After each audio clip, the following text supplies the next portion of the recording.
Hi, welcome to the show again today. I'm so excited about today because whoever knew we had so many wonderful authors here in Brewton, Alabama, and we do. It's a growing population apparently. Glad to have some of them with us today. I'll let them introduce themselves, starting over with my right. I'm Lisa Greer. I'm from Brewton originally and have moved back here. I am Jamie Manning. I am from Brewton. Just as Lisa, I moved away but came back. Excellent. And I'm Randy Winton. I grew up in Chattanooga, Tennessee. Been in Brewton 12 years. And I'm Randy Titano. I grew up in Stamford, Connecticut. My wife is from Brewton. We have lived here for the past 7 years. Excellent. Glad to have you all with me today. We have some wonderful stories to tell you about today, some wonderful imaginations at work here in Brewton, Alabama. And as you see displayed here before us are just a few of the books that are available by these authors, and I'm going to let them tell you a little bit about how they got started writing, a little bit about the genres that they represent, and what you can expect from them in the near future. Lisa, tell me a little bit about how you got involved in writing. Well, English has always been my thing, and I teach and tutor English, but I had written on and off for years and had a few people say, oh, you should write more, but it didn't click until I hit about age 33, and my daughter was close to 7 years old. I think I just had the brain space to think. So one day I just sat down and started writing, and the first novel came out pretty quickly. And what was that? That one is Magnolian, and it's actually set here in Brewton, or a town like Brewton. So gave that Macomb, away. Monroeville, Yeah. Brewton. Yeah, it's not called Brewton in the novel, but it's much like Brewton. So, and the genre that I write in is Gothic romance. You might remember the book covers from the 60s and 70s with the woman running away from the house and there's a light in the window. Oh, absolutely. It's that sort of novel. So it's just, I've updated them for contemporary times, and that's the genre I always like to read, so that's what I write. How many have you written now? I honestly don't know. Novel length and novella length, the longer ones, I think there's 6, and then I've written so many short stories that I don't know. Can't keep up with them. At least 40. I mean, at least 20. Wow. At least 20. Yeah. And are those available on ebook, or how do you do that? The serials are available in ebook. Yes, and so the ones I have sitting here are in print, and they're the lengthier, like 30,000 to 70,000 words. They're in print. So. Very good, very good. And if someone is interested in ordering them, do you have a website they can go to? I do. It's www.lisalgreer.com. Excellent. And is there a publishing house where they can go check that out too? Or? I have a couple publishers. The main one that I have most of my work with right now is Musa Publishing, M-U-S-A. Astria Press is another I have a few works with, and I have one with Siren Bookstrand. That was my first novel, and then everything else is self-published. So, Which is your favorite character that you've written about? Probably one of my heroes. He would be in the current series of serials I'm doing. His name is Connell Rothwell, and he's Scottish, dark, handsome, mysterious, that sort of thing. So, yeah. Why And do I you don't like want to say him? too much about him, but Why do you like him? he's dangerous. Oh. He rides a Pushing horse the named edge. Satan. Oh. He's not as bad as he seems. He has a He dark rides, secret. Wait a minute. Yeah. He rides a horse named Satan. Yes, he does. That sounds like some kind of song that needs to happen. Really, really does. It could. But yeah, I like my heroes the best, I think. They're the most fun to write. So. Excellent. That sounds like so much fun. And when's your next book coming out? My next serial will be out sometime in early September. They're still playing with the date. So I had a baby this summer, and so everything got pushed back a little bit. So to speak. Yeah, I wasn't quite as on the ball as I thought I was going to be. No surprise there. So yeah. Exactly. And what is the name? Of the baby or the book? Either one. The serial is called A Gypsy Spell, and it's about a 6,000 word story, and it's linked to 7 other stories. And the baby's name is Emrys. Oh, So, that's a beautifully romantic name. Thank love you. it, love it. All right, tell me a little bit about yourself and how you got involved in this magic world of creating. My name is Jamie Manning, as I've said, and I've always been a big reader. The first book I ever owned was one my grandmother bought me from a yard sale when I was 8 years old. It was Sidney Sheldon, which was a little bit older than an 8-year-old reading level. I probably should not have been reading it, but still my most prized possession because she inscribed it, and she's no longer here. But since then, I've love to read. And kind of like Lisa, I always had an idea in the back of my head that I would like to write, but never thought it was something that someone from Brewton, Alabama could ever accomplish. So I kind of got pushed to the back, life got in the way, and I started seriously writing like novels when I turned 31, so about 5 years. And I write young adults, typically young adult. I'm working on some adult stuff, but the two I have out now are the first two in the series. They're paranormal, excuse me. And I also have a young adult dystopian, which would be comparable to like the Hunger Games that everyone's heard of. It's kind of that genre where it's not necessarily an apocalyptic world, but it's an event has happened and it's life after that. That's the series I'm working on now. I just turned in the first draft of the first book in that one. Fun. And so when is your next one coming out? The third one in the paranormal series will be October of next year, so about a year and a month. And then the first one in the dystopian will be out next spring. Excellent. Do you have a website people can go and check out? I do. It's jamie-manning.com, and then my publisher is Pendrell, Pendrell. Wonderful. Now tell me a little bit. You said you kind of pushed writing to the back burner for a while. What were you doing to pay the bills in the meantime? Right. I worked in retail for 15 years and traveled. I learned a lot from that job, and I loved the experience. I got to travel to Canada and Mexico, and from one side of the country to the other with the position that I held. So I really enjoyed that. And then once I came back home to this area, that's when I really started thinking, okay, this is something I really want to do. Do you take a lot of information or situations from places you've been or from Brewton, Alabama to weave into your stories? I do, yes. The one I'm working on now, actually, that's not under a contract. It's set kind of like what Lee said, set in a small Brewton-like town. Oh, it would be fun to kind of blend some of these all together. Yeah, you can use a lot of characters. You meet some interesting characters in small towns. Oh, don't you though? That's where interesting characters are made. Exactly, yeah, they really are. You meet some very interesting people and interesting places, and just things you experience growing up in, especially a small southern town. Yes. Trying to catch lightning bugs and like going swimming at night, things that people in the cities don't get to experience. You can use those, and they make great stories. Taking people to places they haven't been. Exactly. That is the most fun part of creating, is building your own little world with your own little rules. Right. Yeah, you can do what you want. But is it not a little scary for some of your friends and relatives? Do they ever say, "Don't put that in your book"?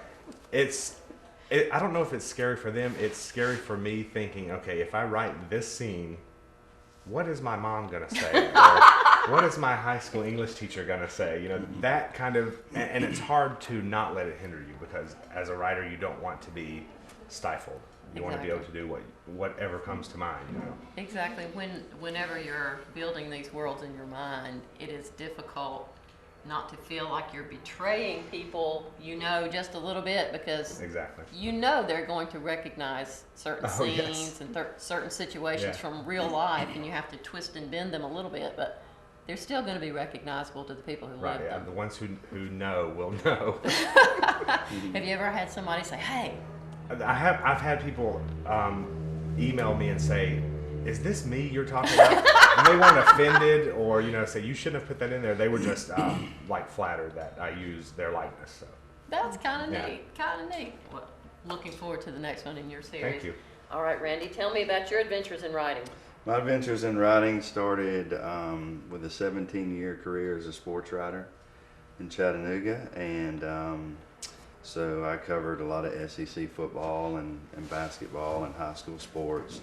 Got to write for some national magazines during that time as well. So the foundation and the original love for writing came from the sports side, and so that's where it began, and it turned into I do some of that still. But the two books that I've written, and mostly the focus of what I will probably write will be faith-based type books, but they won't necessarily be just contained in that genre. I like to write obviously sports stories and other things like that. But the two books I've written so far that have been published are faith-based. The first one I wrote came out in 2008 from Tate Publishing. That was actually started as a letter to my sons. My twins were born just a few months before the Columbine shooting. And I remember sitting down after watching that and just writing them a letter. They were just a couple months old, and promising them that they would never feel like those two boys did that did the Columbine shooting, that they weren't valuable or loved or whatever. And so that letter turned into me just my love for writing, just writing stories from experiences that they had. I would write these stories that they did, so that one day, instead of just sitting around the table telling these stories, I'd have them written out so I wouldn't forget any of the details. And so anyway, some of those stories are in that first book, and combine those with some principles, some biblical principles that sort of became a book that fathers could read, because they can identify with that father-son relationship. And then my second book was just released in May by Skyhorse Publishing in New York, and it's Jeff Slaughter. It's his story, and many people, especially if you're in the Baptist faith, you know Jeff Slaughter because he has written all the Vacation Bible School songs that most kids have sung over a lot of years. Over 6 million kids have sung his songs since 1997. But he's got a story where he came through personal tragedy, where he was abused as a child by a family member, and just how God's faithfulness in his life has turned him into who he is today. And it's a lot of funny stories, but a lot of stories that will tug at the heart as well. So that's kind of my background on writing and what it's led to so far. So. And did you have another book in the works? Is there something I do. else coming Actually, out? I have a sports book in the works now. It's called The Game of My Life, and over the last 21 SEC championship games, a friend of mine in Chattanooga who's still a sports writer there that I worked with, he and I are working on a book where the hero from every SEC championship game since 1992, we're going to tell the story of that game and that person. And so it's called The Game of His Life, and also Skyhorse Publishing is doing that book as well. So looking forward to that one, hopefully being done and ready to be released before next football season. Do you have a website people can check out? Right now it's being revamped, but right now you can go to Randy Winton at tapepublishing.com, and it's there.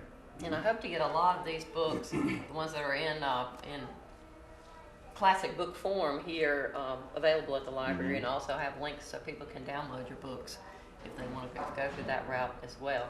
All right, Randy, tell me a little bit about your life and how you wound up in tiny Brewton, Alabama, writing books. Actually, my first job was a sports writer in Darien, Connecticut, and I worked 3 days a week and made $65 a week. So that tells you how long ago that was.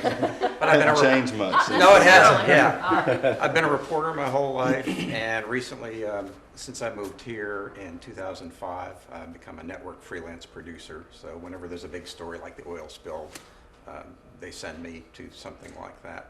But about 5 years ago, I got really serious about fiction writing because I missed writing every day, which is what I did as a reporter.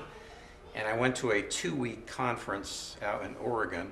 It was kind of like a boot camp for fiction writers, and it really turned me on to what I'd been doing wrong. The problem with working in TV is that my fiction ended up with no setting at all, because I had always let the video and the noise tell the story.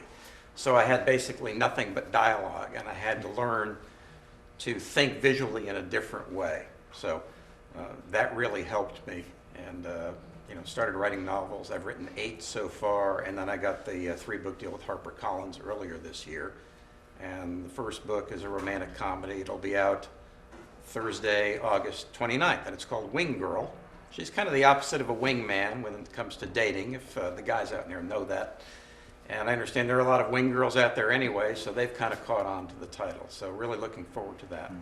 And tell me a little bit about how you came up with the concept for that book. I don't remember. My wife and I were watching some romantic comedy, and there was a wingman in it, and I said, geez, I wonder if there's a wing girl out there. And just the wheels started turning in my head, and I thought it would be kind of fun to reverse the roles.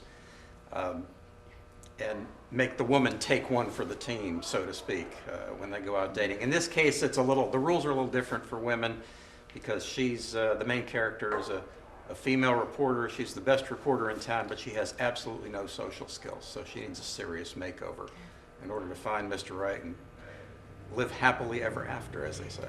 Is it unusual for you? You said you were the only male writer in the genre for HarperCollins Yeah. now. How is that shaking out psychologically for you? Well, it's, because I have a wife. We have no children. I'm an only child. I grew up with my mom and grandmother. My wife has 3 So sisters, as you you know, know. and full disclosure, Randy is my brother-in-law, so Right. I'm looking for little bits and pieces of my life to show up somewhere. Yeah. I know they will, because we lead an unusual life, as That's my right. children say. And you have no brothers. I have no And we have 7 nieces and no nephews. So I'm kind of surrounded. We kind of repel the Y chromosome.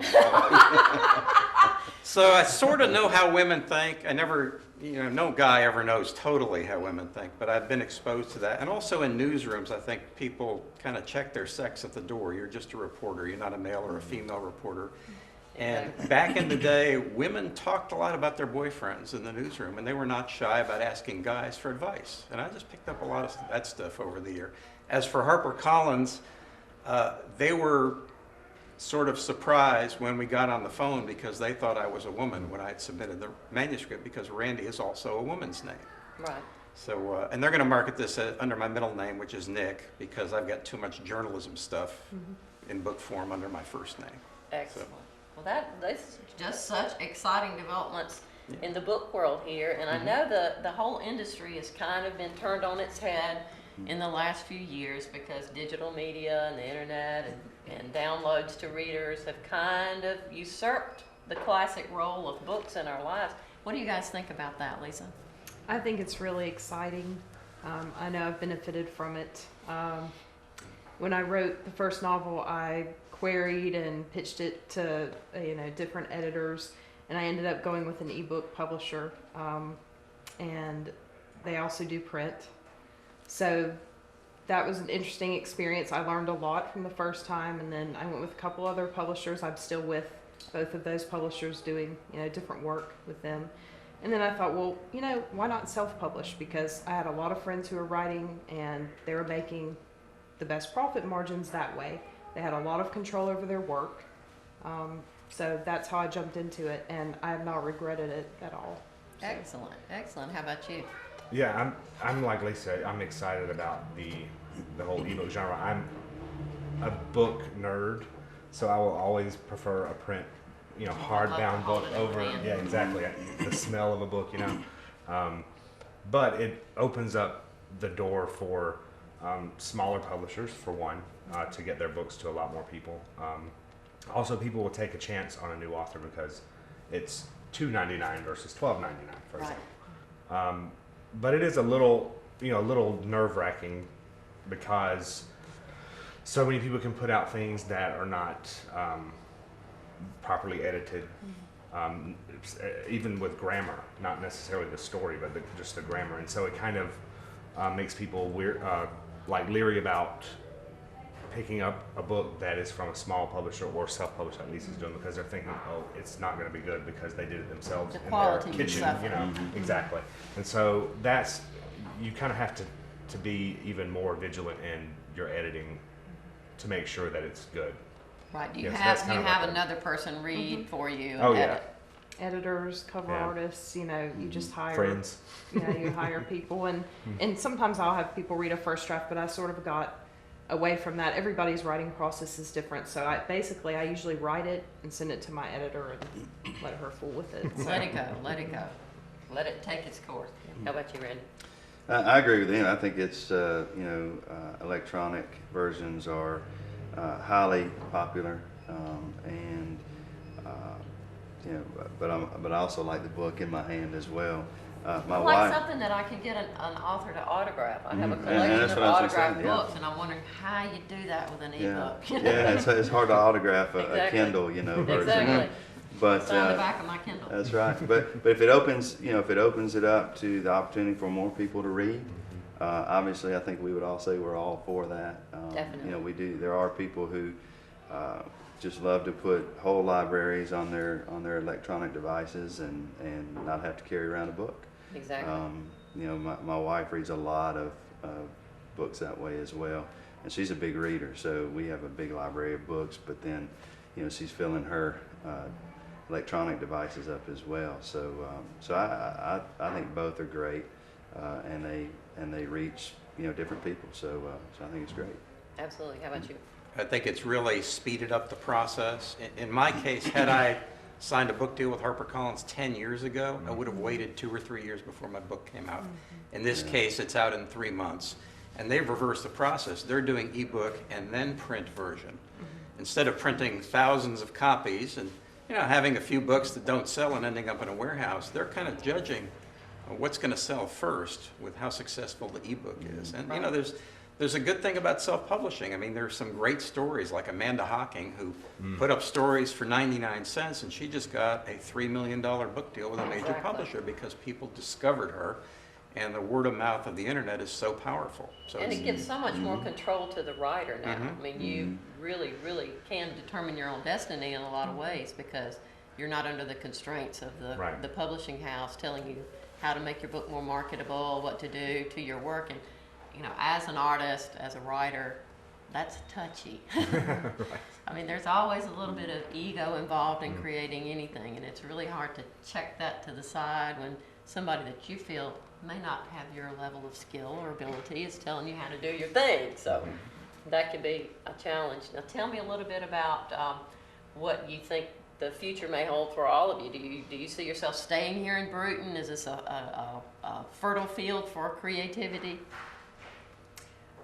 Like Jamie, I have been sort of all over the place, and I've used those experiences from Pennsylvania to Mississippi to Canada in my writing. You know, places I've been crop up, places I've visited. So I feel like, you know, you can always travel. I like southern settings too, so a lot of my settings are in the South, and so I like being in the South. I think I'm here for the long term. My husband just got a new job here, so we're probably here for a while. Sealed the deal for a while. Yeah, so he was doing something and he just switched over, so that was a good thing. But I see myself doing a lot more serials. That's just what I'm into right now. Ebooks. I'm just not much of a long length writer for some reason. I'm much more of a short story author, and I I've think come to that's sort of accept that's a that. big market right now. It People is. are It is. gravitating toward things they can read very quickly because of the time available now. That's true. People are overscheduled, and if there's a short something they can read and get to the end of it quickly, I think that's a big market now.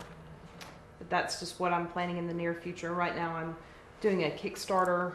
It's a series of Gothic romance serials, and I got that funded last year, and those have been rolling out every about 3 weeks. So that's been a lot of fun, and I'll be done with that near the end of the year. It'll be in print version too. So that's kind of what I've been working on and Wonderful. carrying it How about through you? As far as I know, I'll be staying here. Yeah. Yeah. You never know where life is going to take you, but I like things in the South, especially compared to the North. Things are a lot slower. You know, people have always made jokes about, oh, you speak slowly in the South. You know, everything is so much slower in the South, and it is, but it's a good thing. You know, like the big cities I've been to, New York and Boston, all these different places. Things are so fast and hectic and noisy and loud and crazy, and here you can kind of get 5 minutes to yourself, to where you can just sit back and think. So I really enjoyed that. I may not necessarily stay in the town I grew up in. Who knows? I would like to live somewhere else, but you never know. But I do like that the creative juices seem to flow better here. You know, like if and I do this almost every day. If I'm stuck on something that a scene I'm trying to get through, I'll go outside and just walk around my yard in the middle of the night, because you know you can hear the birds and the bugs and everything else, you know, making noises. It kind of just like makes your brain think about the things you don't normally think about. You know, like listening to a cricket, for example.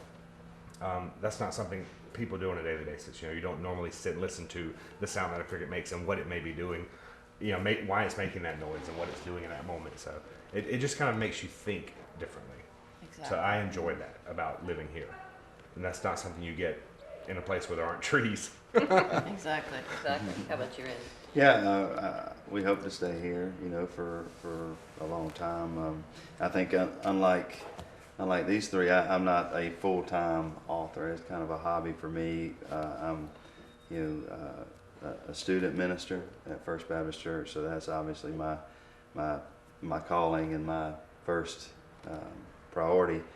But I do love to write, and like I said, I don't think you can write the things that we write unless you're in a town like this. You know, it is very conducive to some of the things that we write and to the creative process. It's just there are a lot of things and people here that offer some of those creative juices to flow. You know, the characters that somebody talked about earlier, but yeah, it is a great place to write. It's a great place to live. It does give you a lot of material. Absolutely. So, And Randy, I know you've been everywhere. I've been everywhere, and having shoveled snow in May in upstate New York, I'm not going back there. It's a little too cold. The book I'm working on now has a Southern girl in it, and it's not based on anyone in particular, but she's in love with a British guy, and of course they can't understand each other. It's a little lost in translation scenes. And I particularly like the way a Southerner can sort of insult someone and then say, bless their little heart. Yeah. So I've kind of worked that in. There's some cute things around here that I enjoy, and I do enjoy the slower pace.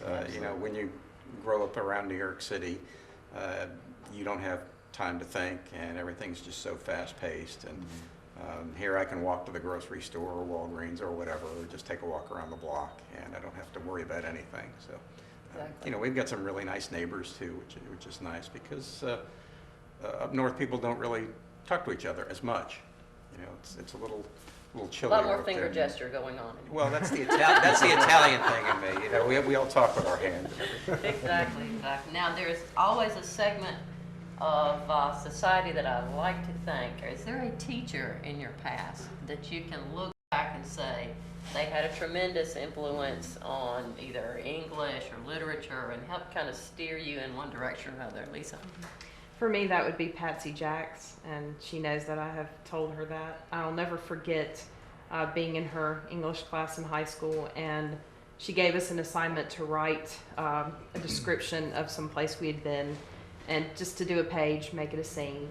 So I did mine, and she said, this was a great Southern Gothic. Well, the funny thing is, that's what I ended up doing a lot of in my writing. Right. So she said, you should write more of this. And she was just always encouraging us to read new authors. She would introduce us to people we might not have heard of. So yeah, she would be my teacher like that, for sure.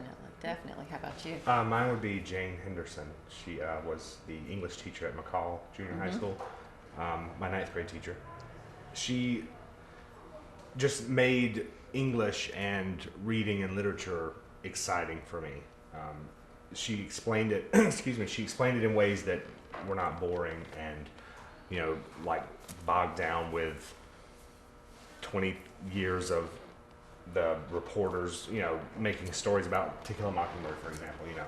Right. She just kind of simplified the classics that we all love and made it appeal to kids, and that was fascinating to me. That I had never experienced that before. And so she never really said, "Oh, you should be a writer." That, you know, she never said those words, but just she kind of made me realize that I could be if I wanted to. Exactly. And that she was the first person that had ever done that. So yeah, she's definitely the reason I think that I'm here. Definitely. All my English teachers played a huge role, and I was a journalist too for many, many years, and writing is a big part of that. They were all instrumental in feeding me that way, and Georgia Christopher at Emory University was also wonderfully encouraging and supportive of writing. What about you? Who's the star in your educational past? Dr. Robert Turner. It was one of my college professors. One of my degrees is in English, and he was the head of the English department, and he loved words. He loved phrases, and he taught in such a way. He had so much energy and so much love for the written word that even though I didn't go to college until I was 24, and so I had been a sports writer for a few years before, and then when I went to college and met him, he was the one for me that really made me want to write, not just, you know, in sports writing, not just newspaper, but the kind of writing that I do now, because he was such a encouragement to all of his students, and if he thought that you had, you know, a little bit of talent, he really encouraged that and tried to develop that, and he's one of those that not only speaking wise, but by example. I mean, he loved the written word. He loved, you know, English and grammar, and so he was one that he was so much fun to be around. He was actually past retirement when I was at Carson Newman College, but he stayed on and taught classes, and I took every class from him I could possibly take. And his wife the same way, and she was on the literature side, and I took several, you know, world literature and classes like that from her for the same reason. So they were great teachers for me as far as that is concerned. Excellent, okay. My 5th grade teacher, a guy named George Kolak, who was thrust into a rather unusual situation in that the 6th grade teacher quit the day before the first day of school. And they put all the 6th grade kids and the 5th grade kids in one class, divided down the middle. He must have had 60 kids. Wow. And he would teach the 5th grade for a while and give the 6th grade an assignment, and then he'd flip-flop it. And one day he caught us passing notes, but these weren't the usual kid notes. We would write little recaps about what we'd done all weekend, and mostly about playing baseball and things like that. And he encouraged me and my friend Eddie to put together a class newspaper. So we started doing that, and then he really pushed me. He saw that I liked to write, and he liked what we were doing with the newspaper, and he said, well, why don't you write a short story? And I was big into the Twilight Zone back then, and Rod Serling lived a few miles up the road. So I wrote a little Twilight Zone story about the end of the world, where the astronauts are up in space while the world blows up, and when they land, they're the only 2 people left. So it was a total rip-off, but he was a really cool guy. It's funny you should bring that up, because I looked him up the other day on the internet and found out he'd passed away. I was going to write him a letter, but he's gone. But he was the best teacher I ever had. He was terrific. They all impact people in ways that they never imagined. And for every great writer, there's a great teacher somewhere that helped to put them on that path. And Randy, is there a website people can go? I don't think we mentioned that before. I don't have one because, as you know, I'm computer illiterate. But thankfully, HarperCollins has a digital marketing manager, and the imprint is called Harper Impulse. Harper Impulse. And my book is published under my middle name, which is Nick. Nick Titano. So look him up. And Facebook, check out Facebook for these guys too. I know most of them have a presence on there too. We'll try to make all of their books available, or links to where you can get their books, through our library here, and see if we can get a local author section for you fans out there who may have your interest piqued by just listening to them talk today. Again, very excited about things going on in Brewton. We have a farmers market coming up this Saturday, which is Labor Day weekend. We have a lot more events. We have Soul Food, Blues, and Jazz that's coming up the 28th over at the J.L. Fisher Center, which is the old Brewton Middle School. So if you're interested in some good food, really good food, and some wonderful music, check that out that weekend, and look forward to seeing you again on Spotlight Brewton. Thanks.